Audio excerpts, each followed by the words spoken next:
ਸਤਿ ਸ਼੍ਰੀ ਅਕਾਲ ਦੋਸਤੋ। ਕਿਤਾਬ ਆਮੋ ਸਾਹਮਣੇ, ਲੇਖਕ ਨਰਿੰਦਰ ਸਿੰਘ ਕਪੂਰ। ਲੇਖ ਦਾ ਨਾਮ ਮਹਿੰਗਾਈ।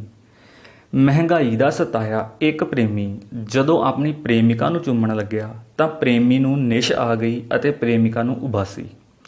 ਸਾਡੇ ਵਿਹਾਰ ਵਿੱਚ ਨਿਸ਼ਾਂ ਅਤੇ ਉਬਾਸੀਆਂ ਵੱਧ ਰਹੀਆਂ ਹਨ। ਵੱਧਦੀ ਹੋਈ ਮਹਿੰਗਾਈ ਦੇ ਅਜੋਕੇ ਯੁੱਗ ਵਿੱਚ ਮਨੁੱਖ ਰੂਹਾਨੀ, ਨਿੱਘੇ, ਸੁਖਾਵੇਂ ਅਤੇ ਰੋਚਕ ਮੇਲਜੋਲ ਦੀ ਯੋਗਤਾ ਗਵਾ ਬੈਠਾ ਹੈ। ਰੂਹਾਨੀ ਓਪਰਾਪਣ ਵਧਣ ਕਾਰਨ ਹੁਣ ਅਸੀਂ ਆਪਣਿਆਂ ਨੂੰ ਪਰਾਇਆਂ ਵਾਂਗ ਅਤੇ ਪਰਾਇਆਂ ਨੂੰ ਦੁਸ਼ਮਣਾਂ ਵਾਂਗ ਮਿਲਦੇ ਹਾਂ। ਮਹਿੰਗਾਈ ਨੇ ਸਾਡੇ ਵਿਚਕਾਰ ਵਿੱਥਾਂ ਉਸਾਰ ਦਿੱਤੀਆਂ ਹਨ ਅਤੇ ਲੈਣ ਦੇਣ ਪ੍ਰਤੀ ਪੂਰੇ ਨਾ ਉਤਰਨ ਕਾਰਨ ਖੁਸ਼ੀ ਦੇ ਅਵਸਰ ਵੀ ਮੁਸੀਬਤਾਂ ਪ੍ਰਤੀਤ ਹੋਣ ਲੱਗ ਪਏ ਹਨ।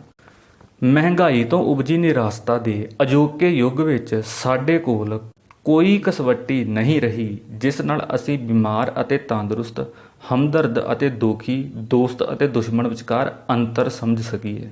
ਮਹਿੰਗਾਈ ਕਾਰਨ ਪਰਿਵਾਰ ਦੀਆਂ ਆਸਾਂ 'ਤੇ ਪੂਰਾ ਨਾ ਉਤਰਨ ਕਾਰਨ ਅਜੋਕੇ ਮਨੁੱਖ ਦਾ ਸਭ ਤੋਂ ਵੱਡਾ ਦੁਸ਼ਮਣ ਉਸ ਦਾ ਆਪਣਾ ਪਰਿਵਾਰ ਹੀ ਬਣ ਗਿਆ ਹੈ। ਜਿਵੇਂ ਮਹਿੰਗਾਈ ਅਤੇ ਬੇਰੁਜ਼ਗਾਰੀ ਦੇ ਸਤਾਏ ਇੱਕ ਪਤੀ ਨੇ ਜਦੋਂ ਅਤੀ ਨਿਰਾਸ਼ਤਾ ਨਾਲ ਕਿਹਾ ਕਿ ਮੈਂ ਤਾਂ ਅੱਜ ਸ਼ਾਮ ਨੂੰ ਮਰ ਹੀ ਜਾਣਾ ਹੈ, ਤਾਂ ਪਤਨੀ ਨੇ ਪੁੱਛਿਆ, ਤਾਂ ਫਿਰ ਤੁਹਾਡੇ ਲਈ ਰਾਤ ਦੀ ਰੋਟੀ ਨਾ ਪਕਾਵਾਂ? ਮਨੁੱਖ ਵਧੀ ਹੋਈ ਮਹਿੰਗਾਈ ਤੋਂ ਪਰੇਸ਼ਾਨ ਨਹੀਂ ਹੈ, ਨਿੱਤ ਦਿਨ ਵੱਧਦੀ ਮਹਿੰਗਾਈ ਤੋਂ ਪਰੇਸ਼ਾਨ, ਪੀੜਤ ਅਤੇ ਦੁਖੀ ਹੈ। ਪਰਿਵਾਰਕ ਜੀਵਨ ਵਿੱਚ ਮਨ ਨੂੰ ਤਸੱਲੀ ਦੇਣ ਵਾਲੇ ਮੌਕੇ ਘਟਦੇ ਜਾ ਰਹੇ ਹਨ ਅਤੇ ਪਾਗਲਪਣ ਦੀ ਸੀਮਾ ਰੇਖਾ ਨੇੜੇ ਹੁੰਦੀ ਜਾ ਰਹੀ ਹੈ। ਕੀਮਤਾਂ ਅਤੇ ਲੋੜਾਂ ਵਿਚਕਾਰ ਖਾਈ ਦੇ ਵਧਣ ਕਾਰਨ ਹਰ ਮਨੁੱਖ ਵਿੱਚ ਰੋਸ ਅਤੇ ਵਿਦਰੋਹ ਪਲ ਰਹੇ ਹਨ। ਰੋਸਿਆਂ ਅਤੇ ਵਿਰੋਧਾਂ ਕਾਰਨ ਸਾਡੀਆਂ ਭਾਵਨਾਵਾਂ ਅਤੇ ਵਿਚਾਰਾਂ ਦੇ ਪ੍ਰਗਟਾਵੇ ਸੁੰਗੜ ਗਏ ਹਨ। ਹੁਣ ਇੱਕ ਵਰ੍ਹੇ ਵਿੱਚ ਮਹਿੰਗਾਈ ਕਾਰਨ ਸਾਨੂੰ ਇਤਨੀ ਵਾਰ ਨਿਰਾਸ਼ਤਾ ਦਾ ਸਾਹਮਣਾ ਕਰਨਾ ਪੈਂਦਾ ਹੈ ਕਿ ਸਾਡੀਆਂ ਖੁਸ਼ੀਆਂ ਅਤੇ ਉਮੰਗਾਂ ਦਾ ਸਾਡੇ ਆਪਣੇ ਹੱਥੋਂ ਕਈ ਵਾਰ ਦਾਹ ਸੰਸਕਾਰ ਹੁੰਦਾ ਹੈ। ਮਹਿੰਗਾਈ ਕਾਰਨ ਮਨੁੱਖ ਦੀ ਦਲੀਲ ਸੌਂ ਗਈ ਹੈ ਅਤੇ ਗੁੱਸਾ, ਗਾਲਾਂ ਅਤੇ ਹਿੰਸਾ ਦੇ ਹਥਿਆਰ ਹੀ ਦਲੀਲ ਬਣ ਗਏ ਹਨ। ਮਹਿੰਗਾਈ ਨੇ ਸਾਡੇ ਸਮੇਂ ਨੂੰ ਮਨੋਵਿਕਾਰਾਂ ਦਾ ਯੁੱਗ ਬਣਾ ਦਿੱਤਾ ਹੈ। ਸੰਗੀਤ ਅਤੇ ਰੌਲੇ ਵਿਚਕਾਰ ਅੰਤਰ ਮਿਟ ਗਿਆ ਹੈ। ਏਕੀਕਰਨ, ਮਿਆਰੀਕਰਨ ਆਦਿ ਨੇ ਵਸਤਾਂ ਦੀ ਜਿੱਤ ਦਾ ਵਰਤਾਰਾ ਲਾਗੂ ਕੀਤਾ ਹੈ, ਜਿਸ ਵਿੱਚੋਂ ਵਿਸ਼ਵ ਵਿਆਪੀ ਉਪਰਾਮਤਾ ਉਪਜੀ ਹੈ। ਥਕਾਵਟ, ਝੁੰਝਲਾਹਟ, ਅਕੇਵਾਂ ਅਤੇ ਕਾਹਲ ਅਜੋਕੇ ਯੁੱਗ ਵਿੱਚ ਸਾਡੀ ਸ਼ਖਸੀਅਤ ਦੇ ਉਗੜਵੇਂ ਪੱਖ ਬਣ ਗਏ ਹਨ। ਮਸ਼ੀਨਾਂ ਅਤੇ ਆਵਾਜਾਈ ਦੀ ਕੰਨ ਪਾੜ ਵੀ ਅਰੋਕ ਸਟਾਸਟ ਨੇ ਜਾਗਣ ਅਤੇ ਸੌਣ ਦਾ ਅੰਤਰ ਮੁਕਾ ਕੇ ਮਨੁੱਖ ਤੋਂ ਉਸ ਦੇ ਮਨ ਦਾ ਚੈਨ ਖੋਹ ਲਿਆ ਹੈ ਅਤੇ ਉਸ ਨੂੰ ਹਰ ਪੱਖੋਂ ਉਪਰਾਮ ਬਣਾ ਦਿੱਤਾ ਹੈ।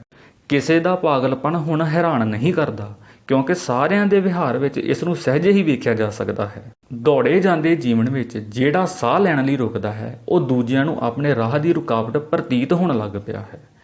ਅਸੀਂ ਗਵਾਚੇ ਹੋਏ ਮਨੁੱਖਾਂ ਵਾਂਗ ਭਟਕ ਰਹੇ ਹਾਂ ਅਤੇ ਇਸ ਵਰਤਾਰੇ ਦਾ ਕਾਰਨ ਇਹ ਹੈ ਕਿ ਨਿੱਤ ਵੱਧਦੀਆਂ ਕੀਮਤਾਂ ਨੇ ਜੀਵਨ ਦਾ ਟਿਕਾਊ ਅਤੇ ਰਿਸ਼ਤਿਆਂ ਦਾ ਨਿੱਘ ਅਤੇ ਸੰਤੁਲਨ ਵਿਗਾੜ ਦਿੱਤੇ ਹਨ। ਜਦੋਂ ਮਹਿੰਗਾਈ ਵੱਧਦੀ ਹੈ ਤਾਂ ਆਪਸੀ ਸੰਬੰਧ ਨਿੱਘਰਦੇ ਹਨ ਅਤੇ ਪਿਆਰ, ਮੋਹ ਦੇ ਰਿਸ਼ਤੇ ਵੀ ਬੁੱਝਲ ਅਤੇ ਓਪਰੇ ਪ੍ਰਤੀਤ ਹੋਣ ਲੱਗ ਪੈਂਦੇ ਹਨ। ਮਹਿੰਗਾਈ ਦੇ ਵਧਣ ਨਾਲ ਮਾਪਿਆਂ ਵਿੱਚ ਬੱਚਿਆਂ ਦੀਆਂ ਮੰਗਾਂ ਪੂਰੀਆਂ ਕਰਨ ਦੀ ਸਮਰੱਥਾ ਘਟਦੀ ਹੈ ਅਤੇ ਬੱਚਿਆਂ ਦੀ ਮਾਰ ਕੁਟਾਈ ਵੱਧਦੀ ਹੈ। ਪਤਨੀ ਦਾ ਸੋਚਿਆ ਹੋਇਆ ਪਰਿਵਾਰਕ ਜੀਵਨ ਦਾ ਮਿਆਰ ਬਣਾਈ ਰੱਖਣਾ ਸੰਭਵ ਨਹੀਂ ਰਹਿੰਦਾ, ਸੋ ਤੋੜ ਵਿਛੋੜਾ ਅਤੇ ਤਲਾਕ ਵੱਧਦੇ ਹਨ। ਮਹਿੰਗਾਈ ਮਨੁੱਖ ਨੂੰ ਨੈਤਿਕ ਪੱਖੋਂ ਕਮਜ਼ੋਰ ਕਰਦੀ ਹੈ, ਸੋ ਮਨੁੱਖ ਸਤਿਕਾਰ ਵਾਲੇ ਰਿਸ਼ਤਿਆਂ ਵੱਲ ਵੀ ਅਪਮਾਨਜਨਕ ਢੰਗ ਨਾਲ ਪੇਸ਼ ਆਉਂਦਾ ਹੈ। ਮਹਿੰਗਾਈ ਕਾਰਨ ਮਾਪਿਆਂ ਦੀ ਸੰਤਾਨ 'ਤੇ ਨਿਰਭਰਤਾ ਵੱਧਦੀ ਹੈ, ਪਰ ਉਸੇ ਮਹਿੰਗਾਈ ਕਾਰਨ ਸੰਤਾਨ ਵਿੱਚ ਮਾਪਿਆਂ ਵੱਲ ਆਪਣੇ ਫਰਜ਼ ਪੂਰੇ ਕਰਨ ਦੀ ਸਮਰੱਥਾ ਘਟਦੀ ਹੈ। ਮਹਿੰਗਾਈ ਕਿਰਾਏਦਾਰ ਅਤੇ ਮਾਲਕ, ਕਰਜ਼ਾਈ ਅਤੇ ਸ਼ਾਹੂਕਾਰ, ਕਿਸਾਨ ਅਤੇ ਆੜ੍ਹਤੀ, ਉਧਾਰ ਲੈਣ ਵਾਲੇ ਗਾਹਕ ਅਤੇ ਦੁਕਾਨਦਾਰ, ਇਹਨਾਂ ਸਾਰਿਆਂ ਵਿਚਲੇ ਸੰਬੰਧਾਂ ਨੂੰ ਮਹਿੰਗਾਈ ਪ੍ਰਭਾਵਿਤ ਕਰਦੀ ਹੈ। ਇਸੇ ਸਮੇਂ ਸਕੂਲ ਦੀਆਂ ਫੀਸਾਂ ਵੱਧਦੀਆਂ ਹਨ, ਦਵਾਈਆਂ ਮਹਿੰਗੀਆਂ ਹੁੰਦੀਆਂ ਹਨ, ਰਸੋਈ ਵਿੱਚ ਆਉਣ ਵਾਲੀਆਂ ਚੀਜ਼ਾਂ ਦੀ ਮਾਤਰਾ ਘਟਦੀ ਹੈ ਅਤੇ ਕਈ ਵਸਤਾਂ ਚੀਜ਼ਾਂ ਪਰਿਵਾਰ ਦੀ ਪਹੁੰਚ ਤੋਂ ਬਾਹਰ ਹੋ ਜਾਂਦੀਆਂ ਹਨ। ਸੈਰ ਸਪਾਟੇ ਦੀ ਸੰਭਾਵਨਾ ਘਟਦੀ ਹੈ ਅਤੇ ਇੱਕ ਥਾਂ ਲਗਾਤਾਰ ਰਹੀ ਜਾਣ ਅਤੇ ਨਿੱਤ ਦਿਨ ਇੱਕੋ ਪ੍ਰਕਾਰ ਦਾ ਜੀਵਨ ਜਿਉਣ ਦੀ ਮਜਬੂਰੀ ਸੁਭਾਅ ਵਿੱਚ ਚਿੜਚਿੜਾਪਣ, ਗੁੱਸਾ, ਸ਼ੱਕ ਆਦਿ ਤਾਂ ਵਧਾਉਂਦੀ ਹੀ ਹੈ। ਇਸ ਨਾਲ ਕਤਲ ਕਰਨ ਅਤੇ ਆਤਮ ਹੱਤਿਆ ਦੀ ਬਿਰਤੀ ਵੀ ਬਲਵਾਨ ਹੁੰਦੀ ਹੈ। ਜੀਵਨ ਵਿੱਚ ਕਾਹਲ ਪਸਰਦੀ ਹੈ ਜਿਹੜੀ ਸਮੁੱਚੀ ਵਿਹਾਰ ਨੂੰ ਵਿਗਾੜ ਦਿੰਦੀ ਹੈ। ਇਸ ਵਿਗਾੜ ਕਾਰਨ ਪਤੀ ਪਤਨੀ, ਭੈਣ ਭਰਾ, ਆਂਢ ਗੁਆਂਢ ਆਦਿ ਜਿਹੇ ਰਿਸ਼ਤੇ ਵੀ ਵਿਗੜਦੇ ਹਨ ਅਤੇ ਅਜਿਹੇ ਵਿਅਕਤੀਆਂ ਵਿੱਚ ਆਪਣੀ ਗੱਲ ਸੁਣਾਉਣ ਦੀ ਬਿਰਤੀ ਵੱਧਦੀ ਹੈ ਪਰ ਸੁਣਨ ਦੀ ਸੰਭਾਵਨਾ ਘਟਦੀ ਹੈ। ਉਕਤਾਹਟ ਕਾਰਨ ਖਾਣ ਪੀਣ ਹੰਢਾਉਣ ਦੀ ਭੁੱਖ ਵਾਲੀ ਇਹ ਸਥਿਤੀ ਨਾਜਾਇਜ਼ ਰਿਸ਼ਤਿਆਂ ਵਿੱਚ ਪ੍ਰਗਟ ਹੁੰਦੀ ਹੈ, ਜਦੋਂ ਕਿ ਨਾਜਾਇਜ਼ ਰਿਸ਼ਤੇ ਮਨ ਨੂੰ ਸੱਜਰਾਪਣ ਦੇਣ ਦੀ ਥਾਂ ਦੋਸ਼ ਭਾਵਨਾ ਨੂੰ ਸਿਰਜਦੇ ਹਨ। ਇਹ ਭਾਵਨਾ ਮਨੁੱਖ ਨੂੰ ਆਪ ਵਿੱਚ ਸੁੰਗੜਨ ਲਈ ਬੇਵਸ ਕਰਦੀ ਹੈ। ਬੇਵਸ ਅਤੇ ਮਜਬੂਰ ਵਿਅਕਤੀ ਸਮਾਜ ਦੇ ਸਮੁੱਚੇ ਵਾਤਾਵਰਣ ਨੂੰ ਪੀੜਿਤ ਕਰਦੇ ਹਨ। ਅਜਿਹੇ ਵਿਅਕਤੀਆਂ ਦੇ ਹਾਸਿਆਂ ਵਿੱਚ ਵੀ ਵੈਣ ਸੁਣਾਈ ਦਿੰਦੇ ਹਨ। ਅਜਿਹੀ ਸਥਿਤੀ ਕਾਰਨ ਆਪਣੀ ਆਮਦਨ ਵਧਾਉਣ ਲਈ ਲੋਕਾਂ ਵੱਲੋਂ ਭ੍ਰਿਸ਼ਟ ਢੰਗ ਤਰੀਕੇ ਅਪਣਾਏ ਜਾਂਦੇ ਹਨ ਅਤੇ ਇਹਨਾਂ ਢੰਗਾਂ ਕਾਰਨ ਸਮੁੱਚਾ ਜੀਵਨ ਬੇਅਸੂਲਾ ਅਤੇ ਬੇਮੁਹਾਰਾ ਹੋ ਜਾਂਦਾ ਹੈ। ਅਕਸਰ ਕਲਪਨਾ ਥੁੜਾਂ ਨੂੰ ਵਧਾ ਕੇ ਪੇਸ਼ ਕਰਦੀ ਹੈ, ਜਦ ਕਿ ਤਰਕ ਘਟਾ ਕੇ ਪੇਸ਼ ਕਰਦਾ ਹੈ। ਗਿਆਨ ਇਹਨਾਂ ਵਿਚਕਾਰ ਸੰਤੁਲਨ ਸਥਾਪਿਤ ਕਰਦਾ ਹੈ। ਮਹਿੰਗਾਈ ਦੌਰਾਨ ਕਲਪਨਾ, ਤਰਕ ਅਤੇ ਗਿਆਨ ਨੂੰ ਅਧਰੰਗ ਹੋ ਗਿਆ ਪ੍ਰਤੀਤ ਹੁੰਦਾ ਹੈ। ਸਾਡੇ ਕੋਲ ਸੂਚਨਾ ਦੀ ਮਾਤਰਾ ਤਾਂ ਵੱਧ ਰਹੀ ਹੈ, ਪਰ ਗਿਆਨ ਦੇ ਪੱਖੋਂ ਅਸੀਂ ਹਰ ਬੀਤਦੇ ਦਿਨ ਨਾਲ ਗਰੀਬ ਹੁੰਦੇ ਜਾ ਰਹੇ ਹਾਂ। ਬੰਦੇ ਕੋਲ ਆਰਾਮ ਕਰਨ ਉਪਰੰਤ ਜੇ ਕੋਈ ਲਾਹੇਵੰਦਾ ਕੰਮ ਨਾ ਹੋਵੇ ਤਾਂ ਉਹ ਦੂਜਿਆਂ ਨੂੰ ਵੀ ਥਕਾ ਦਿੰਦਾ ਹੈ। ਮਹਿੰਗਾਈ ਆਰਾਮ ਦੀ ਸੰਭਾਵਨਾ ਨੂੰ ਕੁਚਲਦੀ ਹੈ ਅਤੇ ਕੰਮ ਵਿੱਚੋਂ ਤਸੱਲੀ ਨੂੰ ਖਾਰਜ ਕਰਦੀ ਹੈ। ਮਹਿੰਗਾਈ ਕਾਰਨ ਜੋ ਪਿਆਰ ਕਰਨ ਯੋਗ ਹੁੰਦਾ ਹੈ, ਉਸ ਨੂੰ ਪਿਆਰ ਵੀ ਨਹੀਂ ਕੀਤਾ ਜਾ ਸਕਦਾ। ਮਹਿੰਗਾਈ ਕਾਰਨ ਝੂਠ ਬੋਲਣ ਦੀ ਬਿਰਤੀ ਹੀ ਨਹੀਂ ਵੱਧਦੀ, ਸਗੋਂ ਇਤਬਾਰ ਦੇ ਅਵਸਰ ਵੀ ਘਟਦੇ ਹਨ। ਮਹਿੰਗਾਈ ਅਨੇਕਾਂ ਥੁੜਾਂ ਦਾ ਅਹਿਸਾਸ ਕਰਵਾਉਂਦੀ ਹੈ। ਕਿਸੇ ਹੱਦ ਤੱਕ ਥੁੜਾਂ ਸਾਡੇ ਜੀਵਨ ਨੂੰ ਅਰਥ ਪ੍ਰਦਾਨ ਕਰਦੀਆਂ ਹਨ, ਪਰ ਜਦੋਂ ਸਾਡਾ ਵਾਸਤਾ ਕੇਵਲ ਥੁੜਾਂ ਨਾਲ ਹੀ ਪਵੇ ਤਾਂ ਜੀਵਨ ਨਿਰਅਰਥਕ ਹੋ ਜਾਂਦਾ ਹੈ। ਜੇ ਥੁੜਾਂ ਨਾ ਹੁੰਦੀਆਂ ਤਾਂ ਜ਼ਿੰਦਗੀ ਬੜੀ ਨੀਰਸ ਹੋਣੀ ਸੀ। ਜੇ ਦਰਿਆ ਵਿੱਚ ਪੱਥਰ ਨਾ ਹੁੰਦੇ ਤਾਂ ਦਰਿਆ ਦੇ ਪਾਣੀਆਂ ਦਾ ਸੰਗੀਤ ਨਹੀਂ ਹੋਣਾ ਸੀ। ਮਹਿੰਗਾਈ ਨਾਲ ਜਦੋਂ ਥੁੜਾਂ ਉਪਜਦੀਆਂ ਹਨ ਤਾਂ ਦੂਜਿਆਂ ਦੀਆਂ ਥੁੜਾਂ ਵੱਲ ਧਿਆਨ ਦੇਣ ਦੀ ਬਿਰਤੀ ਘਟਦੀ ਹੈ। ਥੁੜਾਂ ਚਿੰਤਾ ਉਪਜਾਉਂਦੀਆਂ ਹਨ ਅਤੇ ਥੁੜਾਂ ਦੀ ਪੂਰਤੀ ਨਾ ਹੋਣ ਦੀ ਚਿੰਤਾ ਹੋਰ ਚਿੰਤਾ ਉਪਜਾਉਂਦੀਆਂ ਹਨ। ਮਹਿੰਗਾਈ ਕਾਰਨ ਪਿਆਰ ਦੀ ਵੀ ਥੁੜ ਉਪਜਦੀ ਹੈ। ਇਸੇ ਥੁੜ ਵਿੱਚੋਂ ਨਫ਼ਰਤ ਜਨਮ ਲੈਂਦੀ ਹੈ। ਬਹੁਤੇ ਲੋਕ ਨਫ਼ਰਤ ਨਾਲ ਇਸ ਕਰਕੇ ਚਿੰਬੜੇ ਰਹਿੰਦੇ ਹਨ ਕਿਉਂਕਿ ਇਹ ਮਹਿੰਗੀ ਹੋਣ ਦੀ ਥਾਂ ਹੋਰ ਸਸਤੀ ਹੋ ਰਹੀ ਹੈ। ਨਫ਼ਰਤ ਇਸ ਲਈ ਵੀ ਜਾਰੀ ਰੱਖੀ ਜਾਂਦੀ ਹੈ ਕਿਉਂਕਿ ਇਸ ਦੇ ਮੁੱਕ ਜਾਣ 'ਤੇ ਸਾਨੂੰ ਦਰਦ ਦਾ ਸਾਹਮਣਾ ਕਰਨਾ ਪੈਂਦਾ ਹੈ। ਕੰਮ ਵਾਲੀ ਥਾਂ 'ਤੇ ਮਹਿੰਗਾਈ ਕਾਰਨ ਅਸੀਂ ਮੁਹਾਵਰਾ ਪਿਆਰ ਵਾਲਾ ਵਰਤਦੇ ਹਾਂ, ਪਰ ਕਰਦੇ ਦੂਜਿਆਂ ਨੂੰ ਨਫ਼ਰਤ ਹਾਂ। ਹਰ ਇੱਕ ਰਿਸ਼ਤੇ ਵਿੱਚ ਦਰਦ ਦੀ ਸਾਂਝ ਹੁੰਦੀ ਹੈ, ਪਰ ਜਿਹੜੇ ਰਿਸ਼ਤਿਆਂ ਦੀ ਸਿੰਜਾਈ ਨਫ਼ਰਤ ਨਾਲ ਕੀਤੀ ਜਾਂਦੀ ਹੈ, ਉੱਥੇ ਮਾਫ਼ ਕਰਨ ਅਤੇ ਭੁੱਲ ਜਾਣ ਦਾ ਸਲੀਕਾ ਘਟਦਾ ਹੈ ਅਤੇ ਦੂਜਿਆਂ ਦੀਆਂ ਭੁੱਲਣਯੋਗ ਵਧੀਕੀਆਂ ਅਤੇ ਅਣਡਿੱਠ ਕਰਨਯੋਗ ਵਿਹਾਰ ਨੂੰ ਵੀ ਯਾਦ ਰੱਖ ਕੇ ਅਸੀਂ ਬਦਲਾ ਲੈਣ ਦੀ ਤਾੜ ਵਿੱਚ ਰਹਿੰਦੇ ਹਾਂ। ਇਵੇਂ ਸਾਡੇ ਮਨ ਦਾ ਖੇਤਰਫਲ ਸੁੰਗੜਦਾ ਹੈ, ਆਪਸੀ ਸਬੰਧਾਂ ਦੇ ਰੰਗ ਖੁਰ ਜਾਂਦੇ ਹਨ ਅਤੇ ਲੈਣ ਦੇਣ ਵਿੱਚੋਂ ਪ੍ਰਸੰਨਤਾ ਉੱਡ ਜਾਂਦੀ ਹੈ। ਪਿਆਰ ਵਿੱਚ ਸਭ ਪ੍ਰਕਾਰ ਦੀਆਂ ਹਾਰਾਂ, ਘਾਟਾਂ, ਥੁੜਾਂ, ਮਜਬੂਰੀਆਂ, ਮਾਯੂਸੀਆਂ, ਧੋਖਿਆਂ ਆਦਿ ਨੂੰ ਪਿੱਛੇ ਛੱਡ ਕੇ ਅੱਗੇ ਲੰਘ ਜਾਣ ਦੀ ਸ਼ਕਤੀ ਹੁੰਦੀ ਹੈ। ਪਰ ਕਿਸੇ ਨੂੰ ਪਿਆਰ ਕੀਤਾ ਤਾਂ ਹੀ ਜਾ ਸਕਦਾ ਹੈ ਜਦੋਂ ਜੀਵਨ ਵਿੱਚ ਤਾਲਮੇਲ, ਟਿਕਾਊ, ਭਰੋਸਾ, ਦਿਲਚਸਪੀ ਅਤੇ ਸੰਤੁਲਨ ਹੋਵੇ। ਮਹਿੰਗਾਈ ਕਾਰਨ ਸਵਾਰਥ ਅਤੇ ਲਾਲਚ, ਖੋਹਣਾ ਅਤੇ ਲੁੱਟਣਾ ਵੱਧਦੇ ਹਨ। ਪਿਆਰ ਵਿੱਚ ਵੀ ਨਫੇ ਨੁਕਸਾਨ ਦੀ ਬਿਰਤੀ ਪਸਰਨ ਕਾਰਨ ਪੁਰਸ਼ ਇਸਤਰੀ ਨੂੰ ਬਿਸਤਰੇ ਵੱਲ ਅਤੇ ਇਸਤਰੀ ਪੁਰਸ਼ ਨੂੰ ਲਾਵਾਂ ਫੇਰਿਆਂ ਵੱਲ ਖਿੱਚਦੀ ਹੈ। ਮਹਿੰਗਾਈ ਸਾਨੂੰ ਸਵਾਰਥੀ, ਲਾਲਚੀ ਅਤੇ ਕਮੀਨਾ ਬਣਾਉਂਦੀ ਹੈ। ਮਹਿੰਗਾਈ ਵਿੱਚ ਝਗੜੇ ਲੰਮੇ ਹੋ ਜਾਂਦੇ ਹਨ ਅਤੇ ਝਗੜਿਆਂ ਵਿੱਚੋਂ ਬਿਮਾਰ ਮਨੋਰੰਜਨ ਪ੍ਰਾਪਤ ਕੀਤਾ ਜਾਂਦਾ ਹੈ।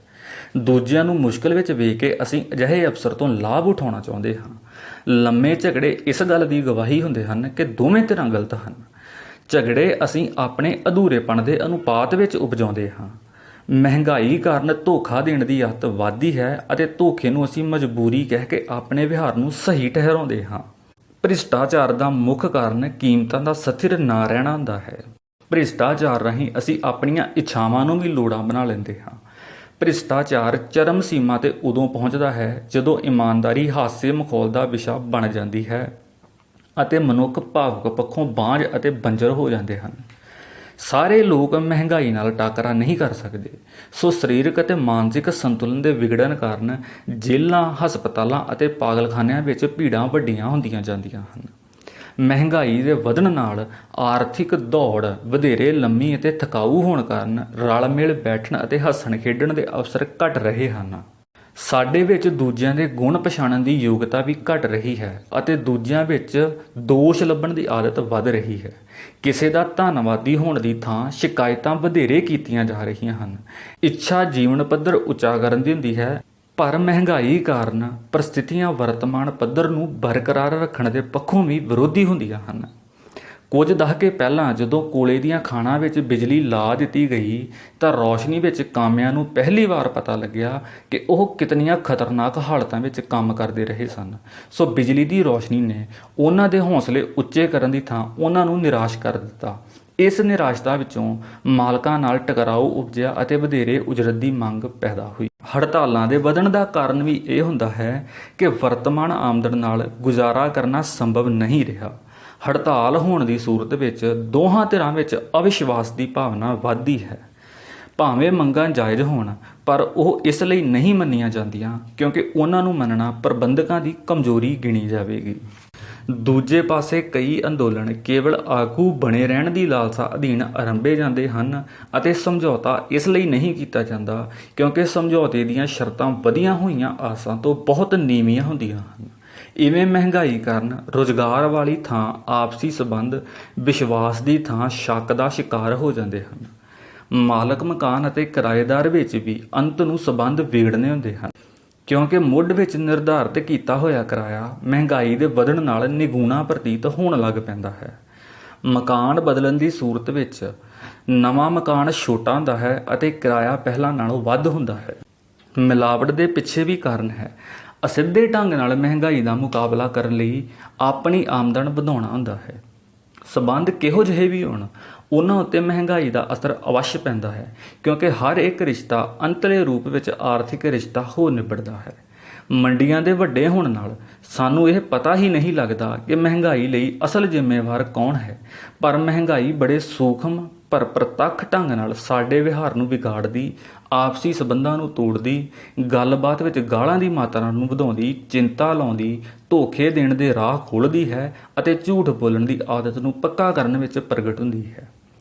ਜਦੋਂ ਤੁਸੀਂ ਖੰਡ ਖਰੀਦਦੇ ਹੋ ਤਾਂ ਇੱਕ ਪ੍ਰਕਾਰ ਨਾਲ ਗੰਨਾ ਉਗਾਉਣ ਵਾਲੇ ਕਿਸਾਨ, ਗੰਨਾ ਢੋਣ ਵਾਲੇ ਟਰੱਕ ਮਾਲਕ, ਚੀਨੀ ਬਣਾਉਣ ਵਾਲੇ ਮਿੱਲ ਮਾਲਕ, ਜਿਸ ਬੈਂਕ ਤੋਂ ਮਿੱਲ ਵਾਲੇ ਕਰਜ਼ਾ ਲੈਂਦੇ ਹਨ ਉਸ ਬੈਂਕ ਦੇ ਪ੍ਰਬੰਧਕ, ਟੈਕਸ ਲੈਣ ਵਾਲੇ ਸਰਕਾਰੀ ਮਹਿਕਿਆਂ ਦੇ ਅਫਸਰ, ਥੋਕ ਵਪਾਰੀ, ਹਟਵਾਣੀਏ ਆਦਿ ਅਨੇਕਾਂ ਹੀ ਵਿਅਕਤੀਆਂ ਨਾਲ ਤੁਸੀਂ ਅਸਿੱਧੇ ਤੌਰ 'ਤੇ ਸੰਪਰਕ ਵਿੱਚ ਆਉਂਦੇ ਹੋ, ਪਰ ਖੰਡ ਦੇ ਮਹਿੰਗਾ ਹੋਣ ਦੀ ਸੂਰਤ ਵਿੱਚ ਤੁਸੀਂ ਦੋਸ਼ ਕੇਵਲ ਹਟਵਾਣੀਏ ਨੂੰ ਦਿੰਦੇ ਹੋ। ਉਪਰੋਕਤ ਸਾਰੀਆਂ ਧਿਰਾਂ ਆਪਣੀ ਆਮਦਨ ਵਧਾਉਣ ਲਈ ਨਿਰੰਤਰ ਜ਼ੋਰ ਲਾਉਂਦੀਆਂ ਹਨ ਅਤੇ ਇਹਨਾਂ ਦੇ ਆਪਸੀ ਸੰਬੰਧ ਵਿਰੋਧ ਵਾਲੇ ਹੁੰਦੇ ਜਾਂਦੇ ਹਨ।